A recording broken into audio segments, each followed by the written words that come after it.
मला हे काही करायचं नव्हतं, पण एका ठिकाणी मी एक गोष्ट वाचली होती की एक सच्चा भक्त देवाला हमेशा सांगायचा की मी तुझा सच्चा भक्त आहे, माझ्यावर संकट आलं तू माझ्यासोबत राहायचं. देवाने सांगितलं राहील.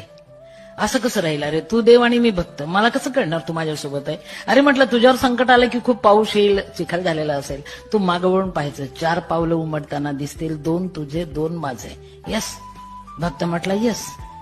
आलं ना त्याच्यावर संकट, पाऊस पडायला लागला, चिखल झाला, त्यांनी मागवून पाहिलं, 4 पाय उमटत होते, त्याला वाटलं क्या बात आहे, भगवान हमारे साथ है. जास्त संकट आलं आणि त्यांनी मागवून पाहिलं, हा आहे की नाही, थोडं डाऊट आलं त्याला. आणि नंतर लक्षात आलं की 2च पावलं उमटतात, 2 नाहीच आहे. राग आला, अरे तुला कोणी देव केलं रे, तू देव आहेस की दगड आहे रे? भांडायला गेला. देवानी सांगितलं का रे?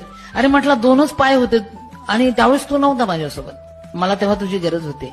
वेडा आहेस का? ज्यावेळेस 2च पाय उमटत होते ना, त्यावेळेस तू इतका थकला होता की तुला मी माझ्या खांद्यावर घेतलं होतं रे.